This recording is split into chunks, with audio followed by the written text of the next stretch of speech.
Welcome to I news. Iran నూతన supreme leader ముజ్తబా Khamenei ఇప్పుడు ఒక మిస్టరీగా మారారు. తన తండ్రి అలీ ఖమేనీ మరణం తర్వాత పగ్గాలు చేపట్టిన ముజ్తబా బాధ్యతలు చేపట్టి 2 వారాలు గడుస్తున్నా ఇప్పటి వరకు ఒక్కసారి కూడా బహిరంగంగా కనిపించలేదు.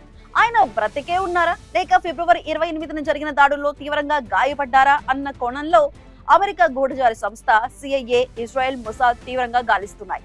అసలు ఇరాన్ సుప్రీం లీడర్ చుట్టూ అల్లుకున్న ఈ రెడ్ ఫ్లాగ్ మిస్టరీ ఏంటి ఇప్పుడు చూద్దాం. ఇరాన్ రాజకీయాల్లో ఇప్పుడు ఒకే ఒక ప్రశ్న వినిపిస్తోంది: సుప్రీం లీడర్ ఎక్కడ? ఫిబ్రవరి 28న అమెరికా, ఇజ్రాయెల్ జరిపిన మెరుపు దాడుల్లో అప్పటి సుప్రీం లీడర్ అలీ ఖమేనీ మరణించగా ఆయన కుమారుడు ముజ్తబా ఖమేనీ మార్చి 9న నూతన లీడర్ గా బాధ్యతలు చేపట్టారు. అయితే బాధ్యతలు చేపట్టిన నాటి నుండి నేటి వరకు ఆయన ఒక్కసారి కూడా టీవీలో కనిపించలేదు. కనీసం ఆడియో సందేశం కూడా విడుదల చేయలేదు. ఇది అంతర్జాతీయ గూఢచారి సంస్థలకు పెద్ద అనుమానంగా మారింది. సిఐఏ, మొసాద్ రిపోర్టుల ప్రకారం అలీ ఖమేనీ మరణించిన అదే దాడిలో ముజ్తబా ఖమేనీ కూడా తీవ్రంగా గాయపడి ఉండవచ్చు. ఆయన ముఖం వికృతమైందని లేదా ఆయన స్పృహలో లేరని అమెరికా రక్షణ శాఖ భావిస్తోంది. తాజాగా ఇరాన్ పండుగ నౌరూజ్ సందర్భంగా కూడా ముజ్తబా ప్రత్యక్షంగా కనిపించకుండా కేవలం టెలిగ్రామ్ ద్వారా ఒక లిఖితపూర్వక సందేశాన్ని, ఆయన పాఠాలు చెబుతున్న పాత వీడియోను విడుదల చేశారు. ఇది సిఐఏ దృష్టిలో ఒక పెద్ద రెడ్ ఫ్లాగ్.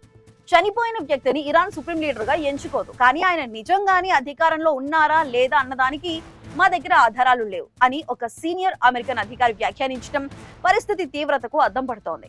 మరోవైపు ఇరాన్ ఉన్నతాధికారులు ముజ్తబాతో వ్యక్తిగత సమావేశాల కోసం ప్రయత్నిస్తున్న భద్రతా కారణాల రీత్యా ఆయన ఎవరినీ కలవట్లేదని సమాచారం. ఇజ్రాయెల్ నిపుణుల విశ్లేషణ ప్రకారం ముజ్తబా ప్రస్తుతం సురక్షిత ప్రాంతాల్లో తలదాచుకుంటూ డిజిటల్ కమ్యూనికేషన్లకు దూరంగా ఉంటున్నారు. ప్రస్తుతం ఇరాన్ పాలనను రెవల్యూషనరీ గార్డ్స్ ఐఆర్జీసీ తమ చేతుల్లోకి తీసుకున్నారని, ముజ్తబా కేవలం ఒక బొమ్మగా మాత్రమే ఉన్నారనే ఆరోపణలు వినిపిస్తున్నాయి.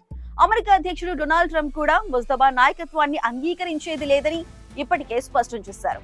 ఇరాన్ నాయకత్వంలో తీవ్రమైన కమాండ్ అండ్ కంట్రోల్ సంక్షోభం నెలకొందని సిఐఏ డైరెక్టర్ జాన్ రాడ్క్లిఫ్ ప్రకటించారు. ముజ్తబా ఖమేనీతో పాటు మరో 9 మంది కీలక నేతల ఆచూకీ తెలిపిన వారికి అమెరికా ప్రభుత్వం $10 మిలియన్ భారీ రివార్డుని కూడా ప్రకటించింది. యుద్ధం మధ్యలో ఉన్న ఒక దేశానికి నాయకుడు కనిపించకపోవటం అనేది ఆ దేశ పతనానికి సంకేతమా లేక ఇది ఇరాన్ అనుసరిస్తున్న వ్యూహాత్మక మౌనమా అనేది తేలాల్సి ఉంది.